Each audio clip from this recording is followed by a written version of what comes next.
আজ বাংলাদেশের সরকারি চাকরিজীবীদের জন্য একটি অত্যন্ত গুরুত্বপূর্ণ ও ঐতিহাসিক দিন। দীর্ঘ প্রতীক্ষার অবসান ঘটিয়ে অবশেষে নবম জাতীয় পে স্কেল চূড়ান্তভাবে অনুমোদন পেয়েছে। একই সঙ্গে সরকারি কর্মচারীদের জন্য তিনটি অত্যন্ত গুরুত্বপূর্ণ ও ইতিবাচক সিদ্ধান্ত গ্রহণ করা হয়েছে।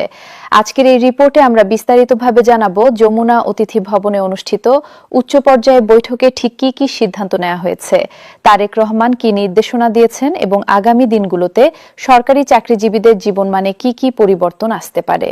বাংলাদেশের সরকারি চাকরিজীবীরা বছরের পর বছর ধরে বেতন বৈষম্য দূরীকরণ এবং জীবনযাত্রার মান উন্নয়নের দাবিতে আন্দোলন করে আসছিলেন। মুদ্রাস্ফীতির চাপ, নিত্যপণ্যের ঊর্ধ্বমুখী দাম এবং বাসস্থানের ক্রমবর্ধমান ব্যয়ের কারণে সরকারি কর্মচারীরা ক্রমেই অর্থনৈতিক সংকটে পড়ছিলেন। বিশেষ করে নিম্ন গ্রেডের কর্মচারীরা মাস শেষে সংসার চালাতে গিয়ে চরম বিপাকে পড়ছিলেন। এই পরিস্থিতিতে একটি নতুন ও যুগোপযোগী পে স্কেলের দাবি ক্রমেই জোরালো হয়ে উঠছিল। তাদের সেই দীর্ঘদিনের প্রতীক্ষার অবসান ঘটেছে আজকের এই ঐতিহাসিক বৈঠকের মধ্য দিয়ে। আজ যমুনা অতিথি ভবনে সরকারের সর্বোচ্চ নীতি নির্ধারণী পর্যায়ের একটি অত্যন্ত গুরুত্বপূর্ণ রুদ্ধদ্বার বৈঠক অনুষ্ঠিত হয়েছে।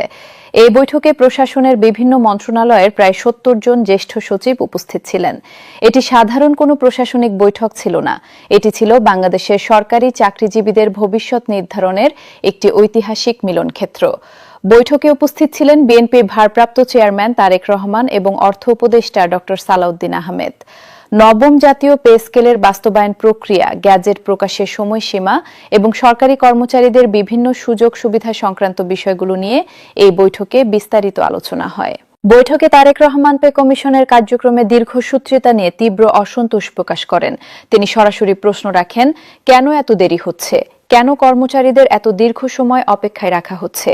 তারেক রহমান বলেন, আমি নিজেই পে কমিশন গঠন করেছিলাম এবং যাদেরকে এই গুরুদায়িত্ব দেওয়া হয়েছিল তাদের দক্ষতা ও অভিজ্ঞতার উপর আস্থা রেখে আমি আশা করেছিলাম যে সর্বোচ্চ ২ থেকে ৩ মাসের মধ্যেই নবম পে স্কেল বাস্তবায়নের সকল কাজ সম্পন্ন হবে। কিন্তু এত দীর্ঘ বিলম্বের কারণে মাঠ পর্যায়ে সরকারি চাকরিজীবীদের মধ্যে ব্যাপক হতাশা ও ক্ষোভের পরিবেশ তৈরি হয়েছে।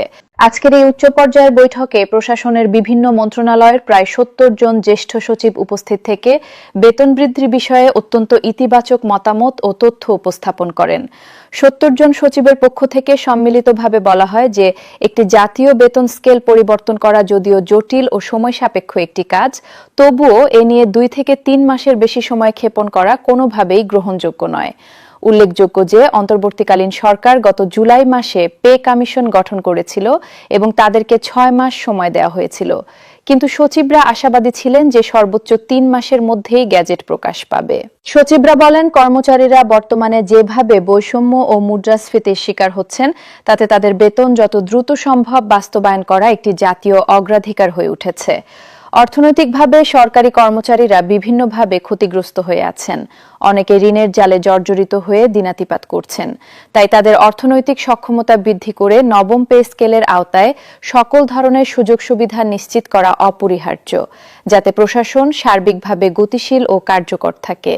আজকের এই বৈঠকে পে কমিশনের পক্ষ থেকে সরকারি চাকরিজীবীদের জন্য ৩টি যুগান্তকারী ও ঐতিহাসিক সুখবর ঘোষণা করা হয়েছে। এই ৩টি সিদ্ধান্ত সরকারি কর্মচারীদের জীবনমান উন্নয়নে এবং প্রশাসনের সার্বিক কার্যকারিতায় ব্যাপক ইতিবাচক পরিবর্তন আনবে বলে বিশেষজ্ঞরা মনে করছেন। প্রথম সুখবর হল, সরকারি কর্মচারীদের দীর্ঘদিনের বহুল কাঙ্ক্ষিত সিলেকশন গ্রেড এবং টাইম স্কেল পুনরায় চালু করার সিদ্ধান্ত নেওয়া হয়েছে। উল্লেখ্য, ২০১৫ সালে ৮ম পে স্কেল বাস্তবায়নের সময় সিলেকশন গ্রেড ও টাইম স্কেল বন্ধ করে দেওয়া হয়েছিল। তখন থেকে এখন পর্যন্ত কর্মচারীরা এই সুবিধা থেকে বঞ্চিত হয়ে আসছিলেন। এই দুটি সুবিধা বন্ধ হয়ে যাওয়ার পর থেকে প্রশাসনের বিভিন্ন স্তরে বেতন বৈষম্য আরও প্রকট হয়ে উঠেছিল। আজকের বৈঠকে এই বিষয়টি নিয়ে বিস্তারিত আলোচনা হয়। বৈঠকে উঠে আসে যে নতুন পে স্কেলে কর্মচারীদের বেতন বৃদ্ধি পেলেও কর্মকর্তাদের বেতন অপেক্ষাকৃত অনেক বেশি থাকবে। এই ব্যবধান মোকাবেলা না করলে প্রশাসনের ভেতরে বিশাল বেতন বৈষম্য দেখা দিতে পারে। এই পরিস্থিতি বিবেচনা করে পে কমিশনের চেয়ারম্যান জাকির আহমেদ খান বৈঠকে সিলেকশন গ্রেড ও টাইম স্কেল পুনরুদ্ধারের যৌক্তিকতা তুলে ধরেন। তারেক রহমান তখন দৃঢ়তার সঙ্গে বলেন যে অবশ্যই সিলেকশন গ্রেড ও টাইম স্কেল পুনরুদ্ধার করা প্রয়োজন। সংখ্যা পরিবর্তন বা হ্রাস করার একটি ঐতিহাসিক সিদ্ধান্ত নেওয়া হয়েছে। বর্তমানে বাংলাদেশের সরকারি চাকরিজীবীদের বেতন কাঠামোতে 20টি গ্রেড রয়েছে, কিন্তু এই 20টি গ্রেডের কাঠামোতে অনেক ধরনের জটিলতা, বৈষম্য এবং পদোন্নতির সীমাবদ্ধতা রয়েছে। দীর্ঘদিন ধরে বিভিন্ন মহল থেকে গ্রেড সংখ্যা কমানোর দাবি জানানো হচ্ছিল। আজকের বৈঠকে তারেক রহমান ও পে কমিশন যৌথভাবে এই বিষয়টিকে সর্বোচ্চ গুরুত্বের সঙ্গে বিবেচনায় নেন। আলোচনার পর বিদ্যমান 20টি গ্রেডের পরিবর্তে 14টি গ্রেড রাখার ঐতিহাসিক সিদ্ধান্ত গ্রহণ করা হয়েছে। বৈঠকে এই বিষয়গুলো নিয়ে বিস্তারিত আলোচনার পর বৈষম্য দূর করার লক্ষ্যে 14টি গ্রেড রাখার পক্ষে জোরালো মতামত দেন প্রধান উপদেষ্টা। তিনি বলেন, সরকারি কর্মচারীরা বিভিন্ন সময়ে নানাভাবে বৈষম্যের শিকার হয়েছেন এবং ন্যায্য পদোন্নতি থেকে বঞ্চিত হয়েছেন। তাই তাদের দীর্ঘদিনের এই বৈষম্য দূর করতে হলে শুধু টাকার অঙ্কে বেতন বৃদ্ধি করলেই হবে না, একই সঙ্গে গ্রেড সংখ্যা যৌক্তিকভাবে পরিবর্তন করে নবম পে স্কেল বাস্তবায়ন করতে হবে। 14টি গ্রেডের কাঠামোতে কর্মচারীরা আরও দ্রুততার সঙ্গে পদোন্নতি পেতে পারবেন এবং তাদের সামাজিক মর্যাদাও বৃদ্ধি পাবে। এটি প্রশাসনের সামগ্রিক দক্ষতা ও কার্যকারিতা বৃদ্ধিতেও সহায়ক ভূমিকা পালন করবে। তৃতীয় সুখবর হলো, সরকারি চাকরিজীবীদের বাড়ি ভাড়া ভাতা এবং চিকিৎসা ভাতায় আমূল পরিবর্তন আনার সিদ্ধান্ত গ্রহণ করা হয়েছে।